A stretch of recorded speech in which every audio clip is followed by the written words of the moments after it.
Today's episode of the Counselling Tutor Podcast is sponsored by Web Healer. You're a counsellor in private practice and you need a website, or you've got an existing website which you need help with. Web Healer are offering Counselling Tutor Podcast listeners, that's you, £100 off the cost of a website design and build.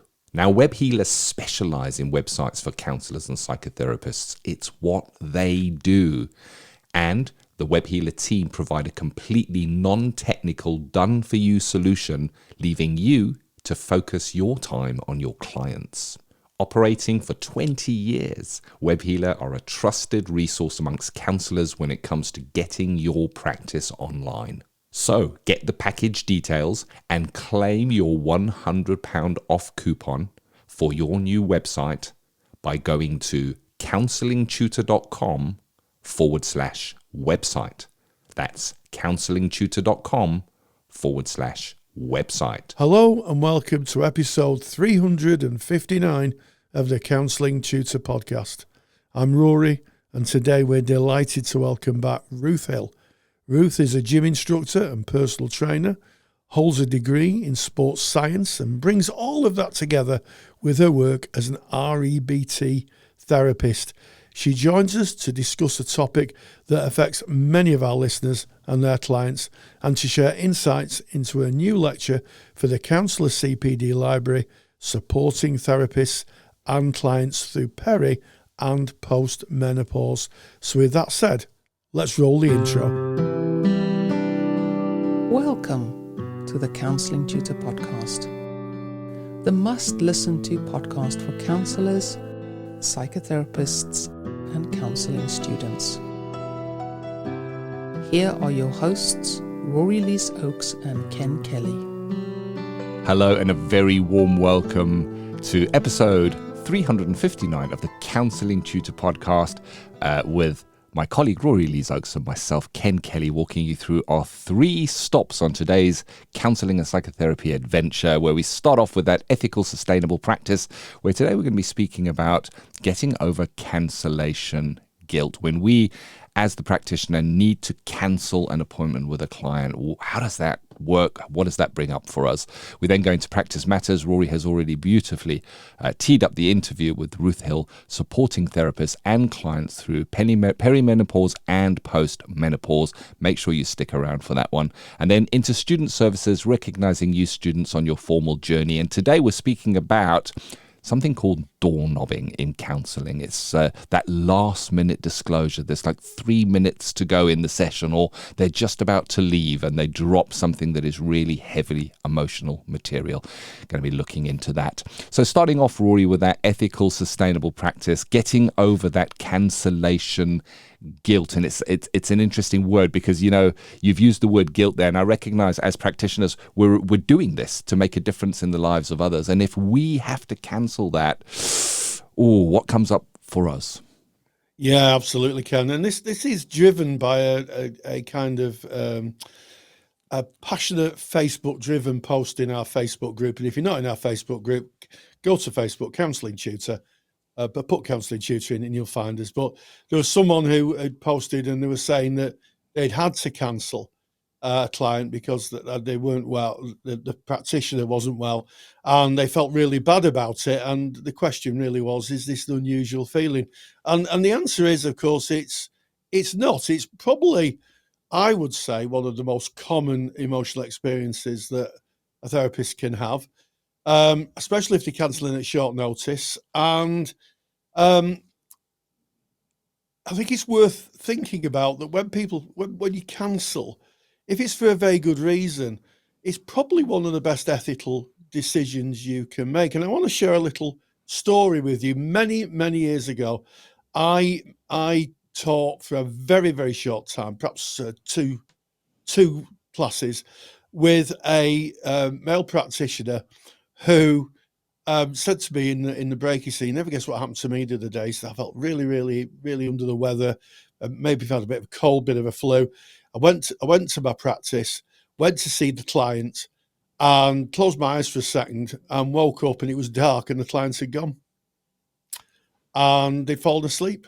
in the session. Oh, wow. I know, and I say it with a little brevity. I mean, it's kind of on the face of it, it could be seen as a bit of an amusing story, but the fact of the matter is that someone was telling this person their deepest and most difficult things, and the person was effectively sat in front of them asleep and snoring. And that is why in codes of ethics we have self-care as a priority. We prioritize self-care, and it's exactly for that reason. So we don't work beyond our health and as it impacts onto clients. And I know that people have to earn a living, and I know that the cost of living is skyrocketing. But in that case, it would have been better if the person in question had cancelled, and said, I can't. I can't do it. And I think therapists do hold ourselves, as therapists, we hold ourselves to really high standards of reliability and care. And we do worry. I think I might have cancelled twice in my career. And it was one I had to take to supervision and chew over and, worry about and lose sleepless nights about, because we are a caring profession after all. We are, and it kind of shows. I mean, you started off by saying that this is common. You've experienced it yourself, and even knowing about it and knowing about it being common doesn't maybe reduce the feelings that might come up with that within you at that moment. And it's I think important to remember to start off with this, that it's not our fault if we are not able to turn up as we need to be for those clients. It's not a fault. It's not that we're not being professional or we're not caring. In fact, the opposite is true. And I would put it to you, and I don't know this, but I would hazard a guess that a therapist falling asleep because they're unable to be present is a lot more damaging than I can't meet with you this week. Can we push it to next week or put another meeting in terms of the client and what that might mean for them. And then so there's that guilt around, am I being unprofessional? And the short answer is no, you're actually being professional. It's emotional. You need to look at yourself emotionally. Am I mentally, emotionally, and health-wise able to be there for that client? Otherwise, are we really in service? And then the other thing, I think, Rory, which comes up for me is that we've spoken about this before. We've spoken about very recently in one of our recent podcasts about how it is the client that sets the pace of therapy and directs where that is going, and that we shouldn't be jumping in to do that because it is their journey. And the same is true here. So there is a feeling maybe I'm interrupting that client's journey. I'm interfering with their development process if I break this session that I can't be at. Last week, this person felt like they'd brought really heavy stuff. Am I letting them down? And again, it reflects back to, it isn't your journey, it is their journey. This is real life. It is as it has to be within that moment. You're not making the decision lightly, and the client, they're guiding their own journey. So we don't need to feel a responsibility for them and their journey. We only need to have a responsibility on how we show up. And I think part of that responsibility is making the call when we feel that we're not able to show up for that client, Rory. Yeah, I agree, Ken. And I think it's really good modelling as well, isn't it? We're modelling self-care and how to look after ourselves. And, I think for a client to see that it's okay if you're unwell not to turn up for something and spend some time caring for self, because therapy is all about helping clients look for ways of caring for themselves, of valuing self. And if we do that and show it, and in terms of how we cancel, I think that's important, the messaging and how we cancel. I think that it's in service of clients. If you're ill, if you've got a cold, if you've got a cold or you feel a bit under the weather, you might think to yourself, well, I'm going to be all right enough to maybe do an online session. If you've got a bit of a sneeze or something and you can negotiate it with your client, you may be able to say, well, let's come and work online, and therefore you can work in your own home. But if you are really ill, if you've got the flu or, if you've had an accident or an ongoing health issue and it's flared up, then, I think it's really good practice to model what looking after yourself looks like. And, how many clients have we met, Ken, through our journey of practice where looking after themselves wasn't a priority because, through interjected values or injunctions, they've been told that they can't be unwell. They have to carry on. So I think it could be a good thing. And I also think that communicating clearly when counselling is important.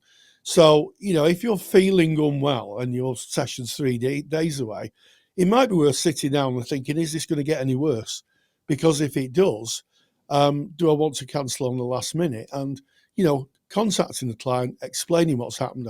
I've got a bout of the flu. I'm sure you don't want to sit in front of someone who's coughing and sneezing. Can we reschedule to next week? Not making it too much about you. We don't want the client worried about us, but enough to say that, we're unwell and, I'm sure the next week we'll be fine and reschedule and offer alternative times or a structured next step. And I think, for some clients, it's really important to reassure them that you'll be seeing them again. Some clients may be in that process of developing themselves and using the therapist as a model for their own development and may become a little unsure or a little anxious if they miss the therapy session. But, communicating with them warmly, offering another session, reassuring that you'll be there. And if you are in private practice and you are charging for your time, reassure them that, of course, you won't be charged for that session. And I think that kind of reduces the weight on you. And it will certainly reduce the weight on the client as well. Yeah. Yeah, and it's acting professionally within those circumstances. And when you speak about the cancellation as soon as you possibly can, if you can, and that is usually the best place to do that is in your contract. And you would have in your contract, in the unlikely event that I needed to cancel a session with you, this is what would happen. And you'd put a sentence in that you would call them or you would contact them or how that would work, and that you would try to offer them another session as soon as possible, so that it's not the first time that the client is hearing about this if they've been through your contract with them. And I also want to say, I think you touched on a really important point there, Rory, is we can be blind to our own stuff. You only have to look to personal development and Johari's window to understand that we're so blind to so much of what goes on within us. And if there's any supervisors, and I know many supervisors listening to this, as a supervisor, you're looking out for this with your supervisees when you're meeting with them. If you're not a supervisor, you're going to supervision. It's a great place, as Rory mentioned, to take this kind of feeling or what comes up around it. And even before it happens, you might be listening to this and say, in my next supervision course, I'm going to bring this up and speak to my supervisor about how I might integrate that into my contract and prepare if this comes up for me. But I'm going to relate to my own practice now. And I was in practice when my mother became ill and passed away, and I felt okay. I was, of course, emotionally hurt by that, but I felt that I was okay because the process had taken place over a period of time, and I felt that I'd been able to adjust and be okay for that. And I went into supervision, and within 30 minutes of supervision, both myself and my supervisor decided it was probably a better idea for me to just step away from therapy for a little while. And it was because I would not be fit if somebody started speaking about their mother, or they started speaking about someone with a terminal illness. What would that trigger in me, and could I really be there for that person? I needed to do some self-healing. So I think it's important that blind spot be looked over by supervisors, and of course take it to supervision where you can. And Rory, you've started to speak about what we can do about this, and in terms of you, the practitioner, is that compassionate talk. If something happens, you find yourself having to implement your plan for that emergency cancellation, Every time that little nagging doubt, what have you done? How are you affecting this person's journey might come up, to change that negative self-talk into compassionate self-talk. I did this because I care, not because I don't. And I think just that reframing, I do this because I care, not because I don't, can really go a long way in quietening that critical voice that we still have.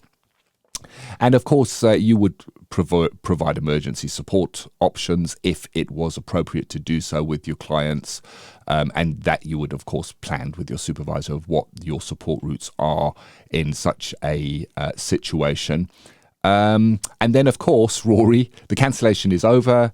The client is at the next session. We're, of course, going to kind of just recap on that and just check it out with the client, repair any fracture that may have occurred from that, and say, we can use it as a how was that when I had to do that, and work with how it was for the clients. Again, not about how it was for us. It's not an opportunity for us to roll out of our excuses of why it is justified. It is an opportunity to find out how that was for the client and work with that, Rory. Yeah, absolutely, Ken. And I think just before we kind of move on to that and just examine that in a little more depth, in episode 355, we talked about having a clinical will. And part of a clinical will isn't just for if you die, it's for if there's any unexpected circumstances. So it might be that, we've talked about having the flu or the cold. It might be that you have, our bodies go wrong from time to time. You might have to go into hospital for some time.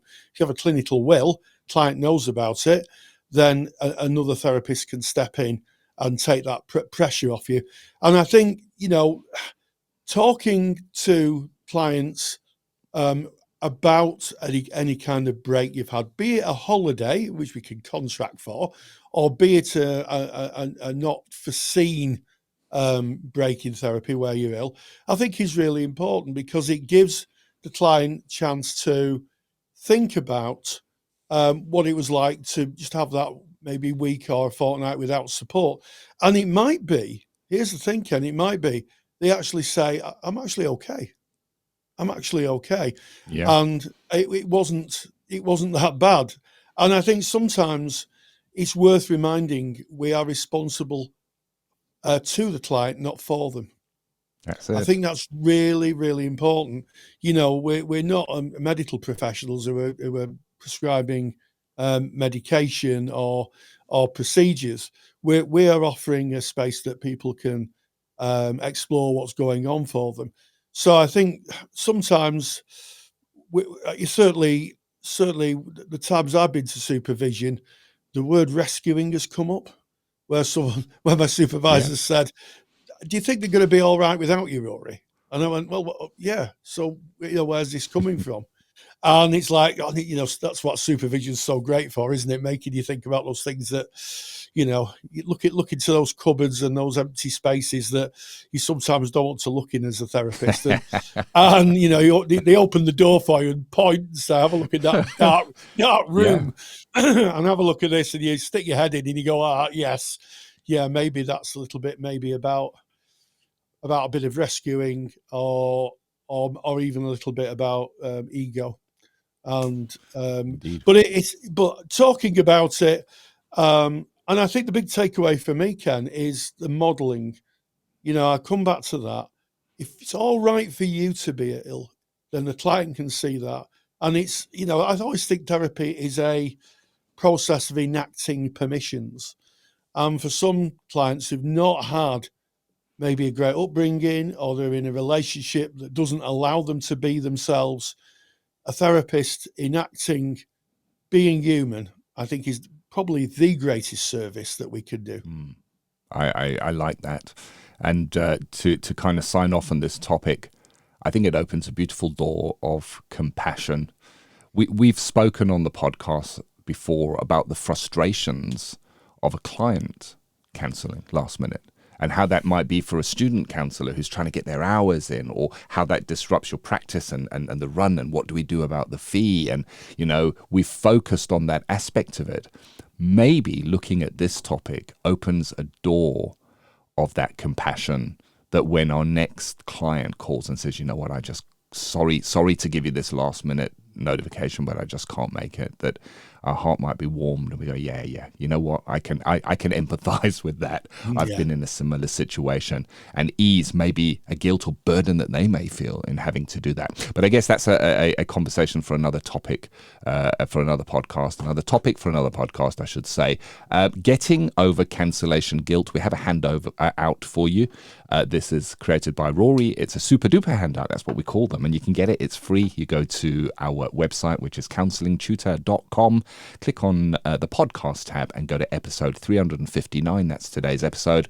All the show notes are there, including the download link for Getting Over Cancellation Guilt.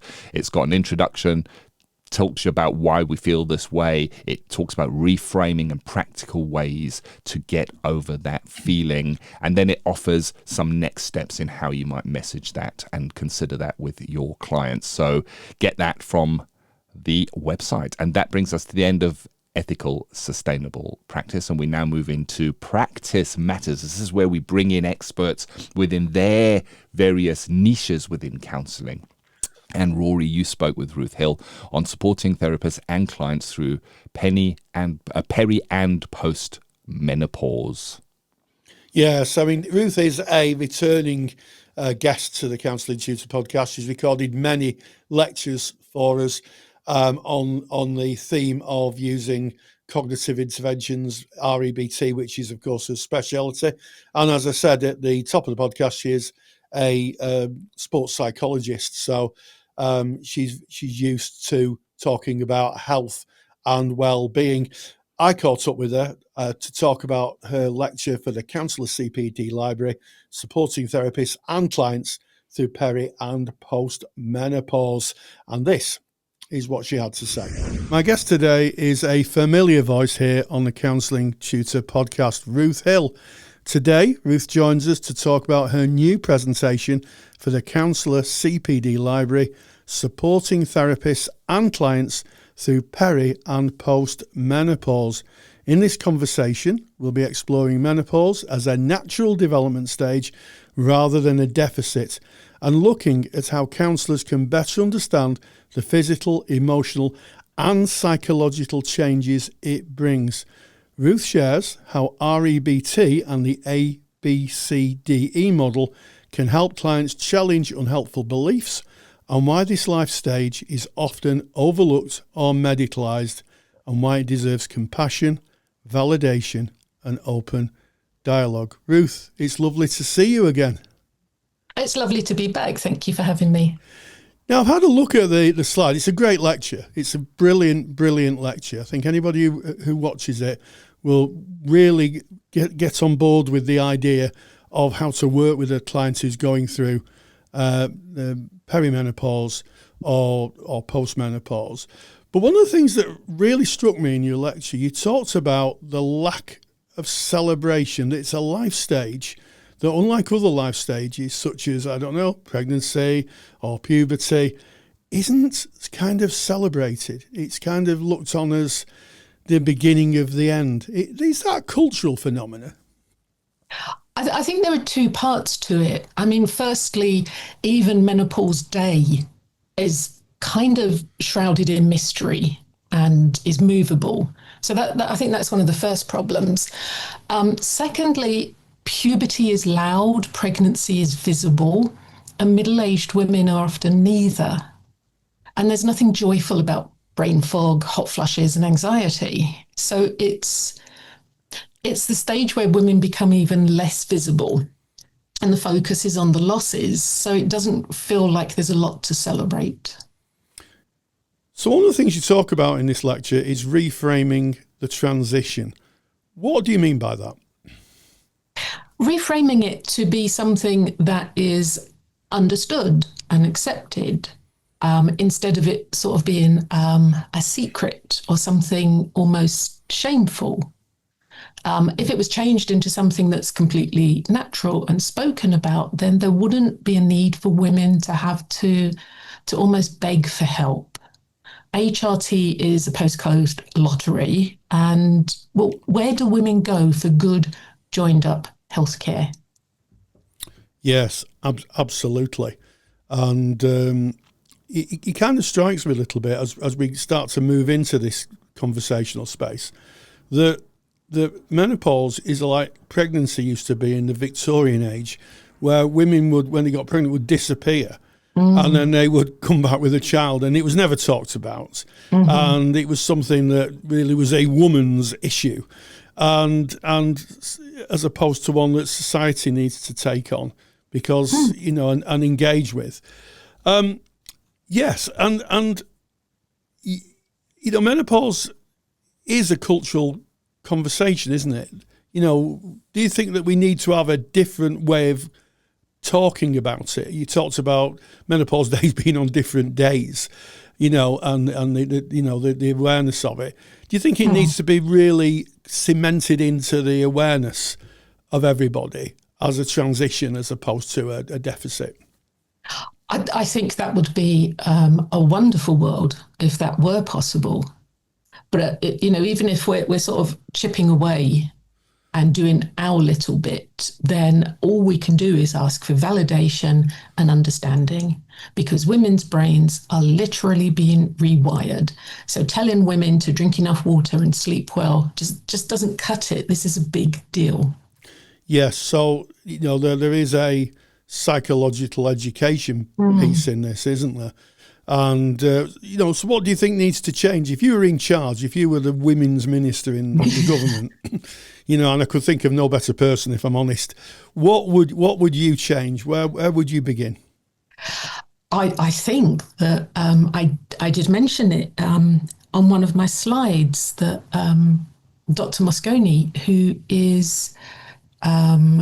she's a radiologist, she's a specialist in so many areas, but in all her years of professional study, menopause just wasn't mentioned.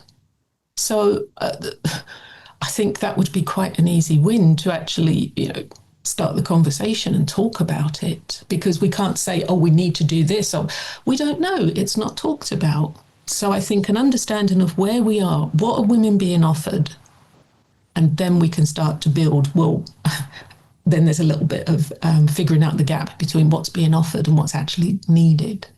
Yeah. So there's the awareness piece, making people aware that this is a life transition. It's not a deficit. And, I do hear, female friends of mine sort of apologising for the brain fog or for having an off day. Oh, don't mind me. It's just the menopause, And I think to myself, well, you shouldn't really need to apologise for something that is, is a natural transition. If someone, if I have asthma and sometimes I cough, I don't think I'd apologise in the same way and say, oh, it's my asthma and I'm very sorry for coughing and interrupting the meeting. I just cough and say, okay, let's get on with it. But I do hear women and my female friends are all accomplished people, unusually apologising for a natural life stage. And it just, as a man, it feels just sometimes a bit uncomfortable. I can understand that. I think that there's a big difference between if I sneeze in a session, I'll say, excuse me. And everyone, it just moves on really quickly. But I wouldn't say, I'm so sorry. I'd just say, excuse me, because it's a sneeze. So I think that to me would be a sign that things had really changed. If a woman in a therapy session had a hot flush and just oh, excuse me. Yeah, absolutely.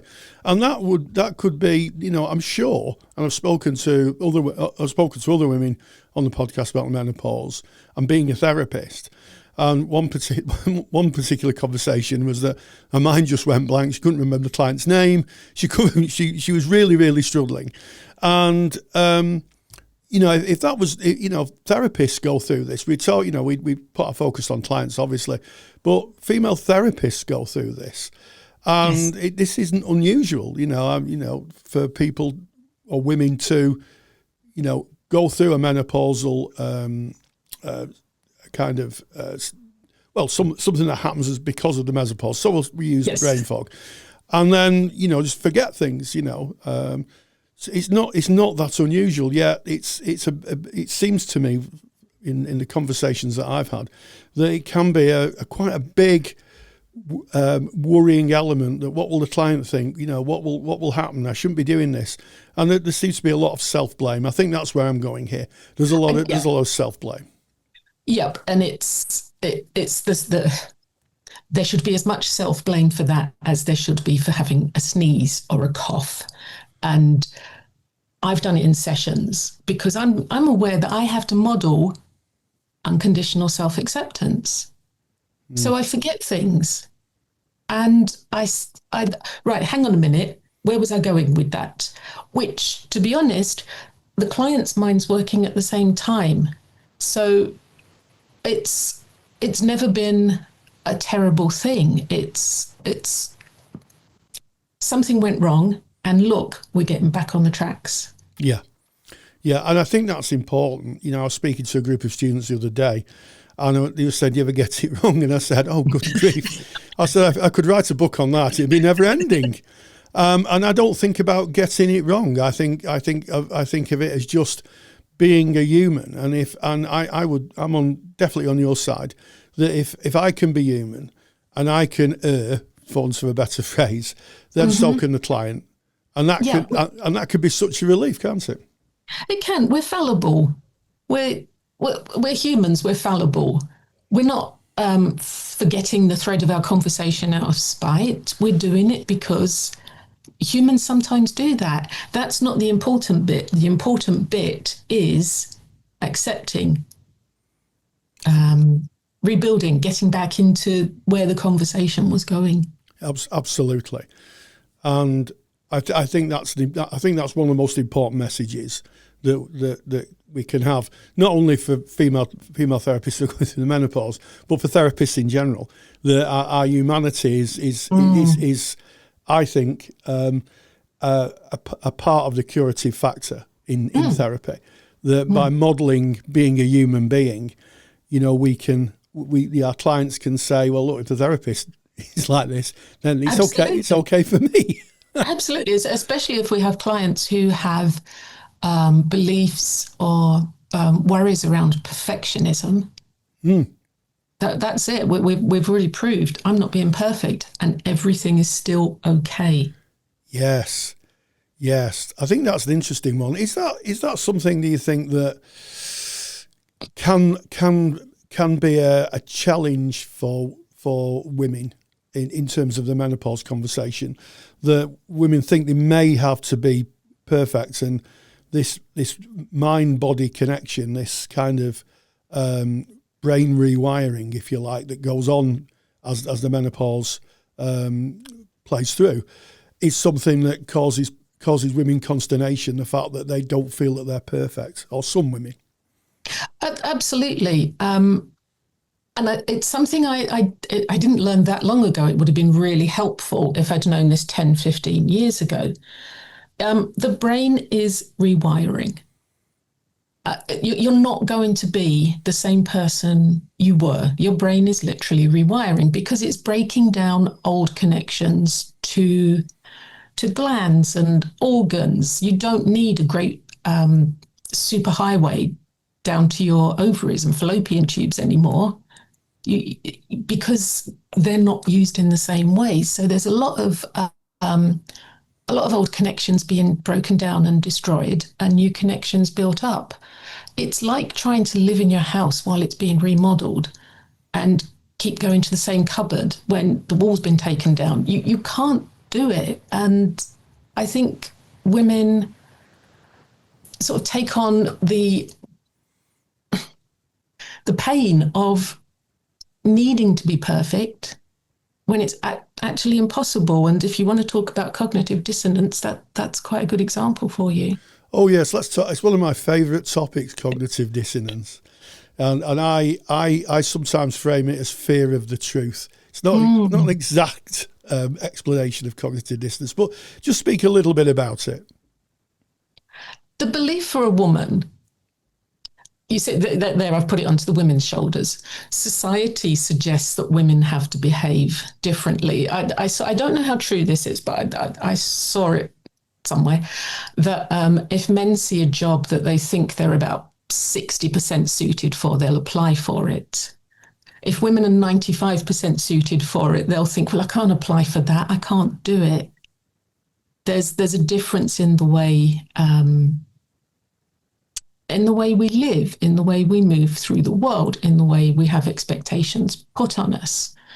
So that the demands for women to be perfect while they're going through a process where everything's being changed. So they're in a state of flux, which means you can't have this perfect state. Forget that we probably couldn't in the first place for this example.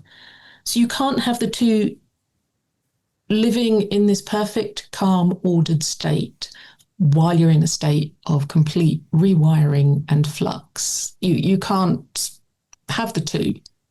The only way to come out of it with any calmness is to accept this massive upheaval. This is happening, and it's messy and complicated and exhausting. Yes. Yeah, and I think with that acceptance, it's about there's like a modern term now, isn't it? Leaning into it, leaning into and saying, well, this is what's happening, and I can't shy away from it, and I guess to some extent, everybody experiences that as people age, bits of the body don't work as they used to. And as a consequence of that, you've got to kind of just accept that and say, okay, well, we can't, I maybe not be able to run a marathon anymore, but at least I can walk up and down the street. But, I think it's also worth mentioning that the menopause isn't the end of life, is it? It's not a disability. It's a life stage. I really want to get this across. It is the end of something. But it's not the end. It's the start of something new. You've been through, as a woman, you've been through something similar. You went through puberty. So I guess you could almost frame it as it's not the ending. It's a return back to that pre-fertile state. Oh, that's interesting. You've been through the tough years, and I say it exactly like this: you've been unshackled from the yoke of fertility, because postmenopausal women, once the rewiring's happened, once everything settles back down again, they know stuff. They're not tied to what can often be really uncomfortable monthly cycles. There's a liberation there. Yes. What a wonderful and inspirational lens to see this life change through. It's truly inspiring. I've never heard it framed in that way before, but it really is inspiring. And of course, some women may need support. You're an REBT therapist, which is a cognitive therapist. So just speak a little bit about how you might work with clients using your model, and maybe just talk a little bit about the ABCDE model as a framework. Yeah, it's a really rigid framework which rather wonderfully allows for a lot of flexibility around it. So it always guides you back if you ever feel lost when you're using it. Also, when we talk, I do talk a lot about the rigid structure of REBT, but to be qualified, you have to know a lot about other modalities. So there's a lot of integrative work as well. But for the focus on REBT, so we talk about the ABC, which is the activating event, the belief, and then the consequence. So A to C thinking is that the activating event causes the consequence, and it doesn't, because there's a belief in the middle. Otherwise, everyone would have exactly the same reaction to an incident, and we don't. What might be terrible for some person might be, fine for another. It's like I say, the 100-person example. So if 100 people are at an airport and the announcement comes over that the flight's been cancelled. You don't have a reaction that every single person will have. Some people might be devastated, some might be overjoyed. And that's all down to the B, which is their belief in what the event means. So for a woman who's dealing with brain fog, it's not brain fog leads to anxiety. The belief in the middle is the thing. So my belief is brain fog it's a natural process while my brain's doing its thing. That doesn't lead to anxiety, that leads to acceptance. So a woman might say, I must be able to remember things easily, and if I can't, it means I'm incompetent. So the work would be to dispute that, to break that down, because it's not realistic. So then we'd find something along the lines of, I'd prefer to remember things easily, but I'm going through a massive cognitive change and I accept that. And the other work around that would be to suggest things like alarms and reminders and lists, a structure, because you can't build a structure unless you have that acceptance. So the alarms, reminders, lists to help support, which frees up space for the work that's being done. Yes. And also I think the thing with REBT, knowing it as I do, it is a model that builds long-term resilience. If it's applied and someone takes on the REBT idea, it can build long-term resilience. I use it in my life a lot. Although I'm a person-centered therapist by kind of training and philosophy, if you like, I find myself more and more as I'm aging, going into the ABC model and trying to kind of dispute irrational thinking a lot. And so I guess what I'm asking is that if this is applied, how does REBT connect to psychological resilience and postmenopausal well-being? What is the end result of someone going through an REBT process who has the menopause? I think for anyone going through REBT, there are a couple of threads to this. One of them is the REBT isn't open-ended therapy. One of the main goals is to teach REBT to the client so they can do it themselves. And sometimes without breaking stride, you can feel the emotion, work out what it is, work out the belief, dispute it, replace it. You can do that almost instantly once you've gone through the process a few times. So that's part of the resilience, is if something comes up, you've got the tools here, you can cope with it, you know what to do. The other part is we also in REBT talk about the derivatives of a demand, and one of those is low frustration tolerance or bearability. And it's useful when a client hears themselves saying, I can't cope with this, I can't deal with this, I can't bear it. And that's where the rational side comes in. It's not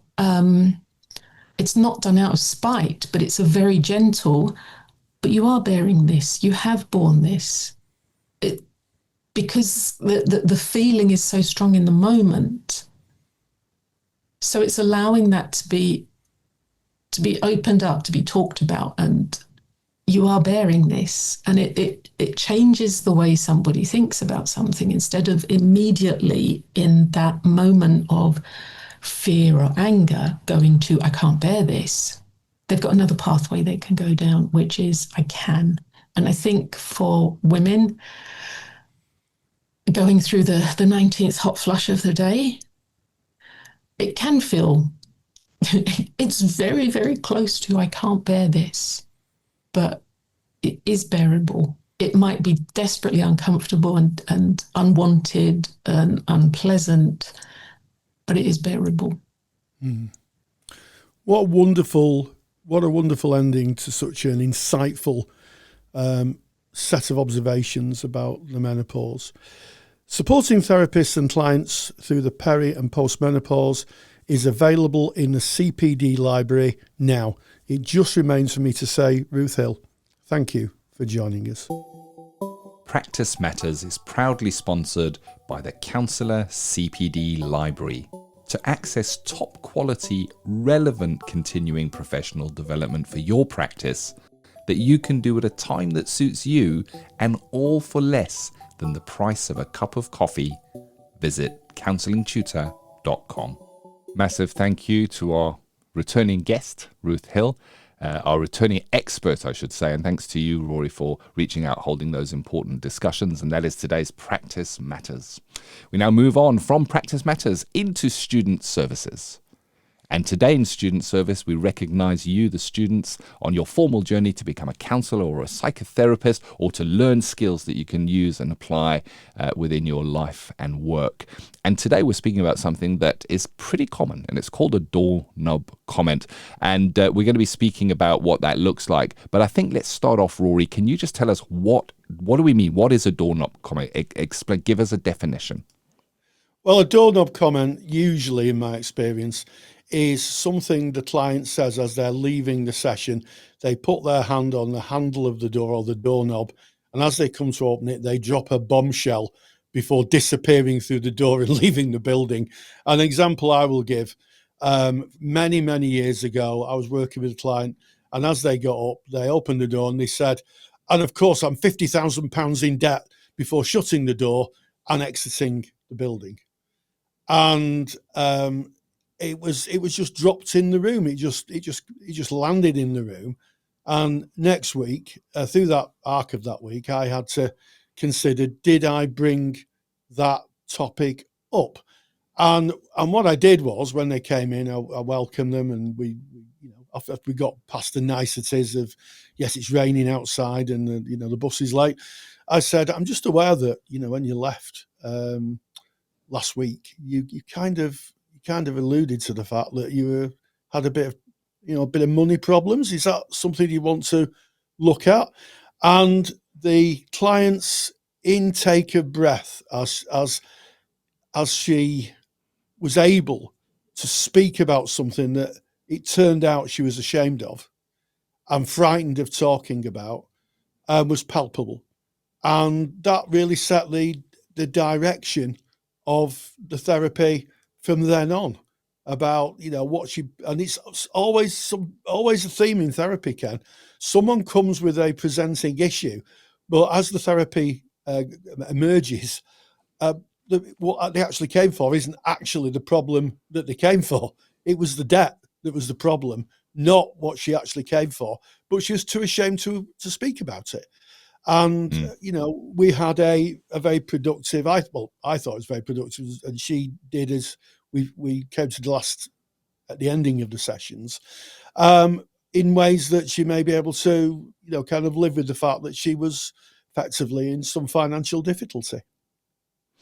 Yeah, it's interesting. So you kind of gave us the definition, and you've used an example that I know that you've sanitized from your own practice to remove identifiers. But I think I want to start by saying this is a metaphorical doorknob. Doesn't mean that they have to be touching, closing the door as they do. It's a metaphorical doorknob. We call it doorknob as in just as they're leaving and they're touching that door, they say blah, blah, blah, and then leave the room and drop that on us. But they don't have to. They can be when there's 3 minutes left in the session. They might bring something that is so big that it's no way is going to fit into that session.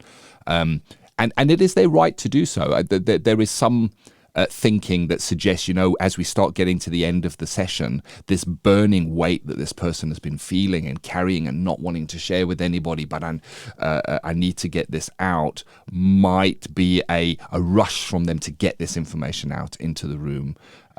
Get it off your chest. I think we're told at some stage in our life that it's going to make you feel better. And I think the first thing to do with the doorknob comment is to hold the client. And this may take a few moments. So we don't want to be taking a client to a point in the session where they open up into a incredible vein of content that they've maybe been keeping subdued for some time, only for us to say, well, we can certainly have a look at that in our next session. But I think we would check with them. How are you feeling? Are you okay? And look at their support networks, because they've brought it right there and then. And then, as you mentioned, Rory, you say, you may choose to touch on it in your next session. Now, I'm going to caveat here. In your case, Rory, you touched on it, but you touched on it in a beautiful way. You said, I'm just mindful that as we ended our last session, as you were leaving or whatever it may be, you said X, Y, and Z. I wondered if you wanted to bring that today or if anything else was on your mind. And this gives the client the choice. It's not us bringing the agenda. It's not our agenda. It's theirs, because they left it with us the last time they were there. But they may have felt differently then to how they feel now. And it goes back to the podcast episode we recently did on it's the client's agenda, not our agenda, and the danger of us as therapists introducing our agenda in. If the client leaves and they said X, Y, Z at the door, and I next week say, hey, you said X, Y, Z at the door, let's look at that this week. They might not want to. They might want to speak about something else that's going on in their life. Put it in your notes, note it, definitely touch back there, but also be prepared to let it go if the client chooses to let that go. So there we go. We know what it is. We know what it looks like. Why? What's the psychology behind? Why would somebody do this, Rory? What's your thinking on that? Take the stress out of your counselling studies and get the support of Rory and I by joining us in the Counselling Study Resource. Counselling Study Resource, or CSR for short, is the world's most comprehensive assignment guidance and study support resource for students just like you of counselling and psychotherapy. See how Counselling Study Resource can help you. Visit counsellingtutor.com. That's counsellingtutor.com. Well, I think that clients may carry lots of difficulties with them that they're ashamed to disclose, or that when they have disclosed them in the past to others, they've been judged harshly or told that they shouldn't have these thoughts or feelings, and they do it for a protective purpose, so that they can literally escape if it becomes too difficult. And in my view, last minute disclosures should be handled with care, because the person who discloses is likely to be quite vulnerable at that point. I think to sum up, Ken, it's a safe way of being vulnerable. They can be vulnerable, and if it becomes too overwhelming, they can make an exit. Yeah. And it goes back into that all behavior is goal directed. There's a safety in dropping that with maybe even a subconscious understanding that there's not enough time to really go to any depth in that. It can also just be a wanting to get it off the chest, dropping it in. Yeah. Fear of judgment from you, the therapist. I'm going to put this in, and I'm going to see how this therapist react. I'm going to tell them this dark secret that I've been carrying. I'm going to see how they react when I drop that on them, and there, it might be them testing the water. We've spoken about clients testing the water with trust with us before, and I was thinking, I was recently looking at some of the work of John Schuler, and we're talking about the disinhibition effect. The disinhibition effect is something that we see online. You'll be well versed in this, Rory. It's kind of when somebody feels that there is a distance between them and the person that they're communicating with, so they can bring stuff that they might not ordinarily bring in a relationship that kind of builds. And I wonder if there couldn't be an element of that in dropping something with thinking there's not enough time. I'm going to drop this, and then I'm going out of this room now. I'm going to remove myself from that and what plays out on that. And at least this person knows now. We'll see how they react when I next see them. But this is all stuff that's just going around in my head on this topic, Rory.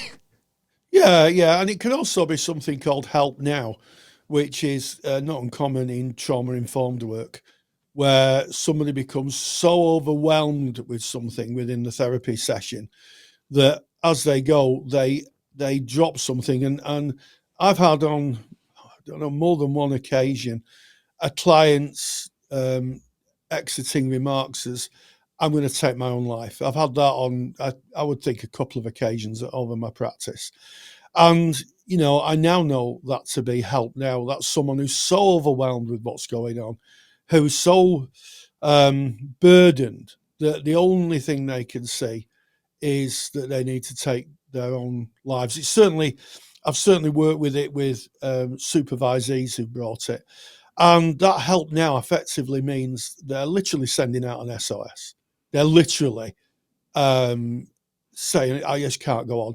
In which case, obviously, if it's something about taking life or hurting others, then you have to make the time to see what you can do to keep them safe. And if you're working in an agency, this is student services after all. In student services, in an agency, the contract will always say harm to self or harm to others. In which case, it may be a time just to kind of ask the client to sit back down again, just bring them back and bring them back into the here and now, and maybe go and find someone more experienced and be able to get the support we need. When I worked in the agency I worked in, on a number of occasions, therapists would come out and speak to someone, and they'd eventually either have to call an ambulance or get a taxi and take the client to A&E to speak with the psychiatric nurse, because the risk of them taking their lives was so profound. So I think the message to, if you are a student, it's worth having a chat of, who do I go to if this happens, if this last minute disclosure is about taking life or hurting others. Because it's really good to have in place, isn't it? It is, and I'm going to put in here that I hope that you never do find yourself in that situation as a student. Yeah. If you're working in an agency or an establishment, they will be putting in a robust assessment process and assessing the needs of that client and directing them to you. And if their needs are that complex, they should be picked up in that assessment, but they can slip through. And there are times when we have to respond to emergencies in counselling. And as you said, it's harm to self, harm to others. So that harm to self, harm to others, it can also be harm to that person who's sitting in front of you. They might say, I'm going back into an abusive relationship. There's a whole lot of things that can play out in that. And I think maybe, Rory, we can think of putting that in as a podcast topic at some stage in the future. Emergencies in therapy, because it happens from time to time. And you've just mentioned now, when you might need to call an ambulance in, or refer immediately, or bring in the practice manager, or whatever it may be that you need to do. You're 100% right, Rory, in what you've advised here. As students, what you want to know is your policies and your procedures within the agencies you're working in. You're going to be writing about them in your assignments anyway, so it's really worth, when you first get in, getting them, reading them through, asking all the questions you need to ask to be able to clarify that, and bring up topics like this that you hear. Challenge your agency, say, what happens when this happens, and get them to, if it's not in their policies, procedures, or referral processes, get them to tell you. This is, as we've said so often, as a placement practitioner, when you go in there, you are in practice. It's your practice. It's yours. Even though you're in placement and you're working within the agency, it's still you that is there in the room with that person. So we brought this in almost as a not too heavy topic, and I see we've gone. We have kind of edged to the side there, but we have a bit. And what I would say, Ken, is that in all the, I don't know, I'll say thousands of hours that I practiced, and the considerable amount of hours I practiced as a student and newly qualified in an agency, and all the people I've supervised and all the people I know, I think this comes up maybe less than a handful of times, really. So, you're quite right to flag up. We don't want to scare people or frighten you. It's very unlikely to happen. And I think it's a great idea. Perhaps we should do a podcast in emergencies in the therapy room. Watch out for that coming up soon. Yes. Well, I think as we come to the end of episode 359 of the Counselling Tutor Podcast, if you listen in real time, and I know thousands and thousands do because we get to see the statistics, well, then we are taking a break now. This is the time we run Counselling Tutor to the academic timetable here in the United Kingdom. There is a break now over the winter holiday. So I guess it is best wishes to you and yours over this holiday period from myself. And your thoughts, Rory, as we kind of sign off on episode 359? Yes, take the time off. I think that if you are lucky enough to be able to take some time off, think of it as self-care. We did start off with cancellation guilt. So, if, use it to recharge the batteries and to nourish the soul, no matter how you celebrate the winter break. But it is important, and I will see you in the new year. We will, yes. And of course, if you're listening in the Southern Hemisphere for the summer break, I know we have many listeners from South Africa and Australia who'll be having a lovely summer. We're shivering here in the United Kingdom. This has been episode 359 of the Counselling Tutor Podcast. We started off with ethical and sustainable practice, getting over cancellation guilt, some practical steps and some observations on if you have to cancel a client session because of an unforeseen circumstance or if you're unwell. And don't forget the handout there. If you go to counsellingtutor.com, podcast tab, episode 359, that handout is now waiting for you. Straight into Practice Matters, interview with Ruth Hill, supporting therapists and clients through peri and post-menopause. And of course, she's done a fabulous lecture on that very subject for the Counsellor CPD library.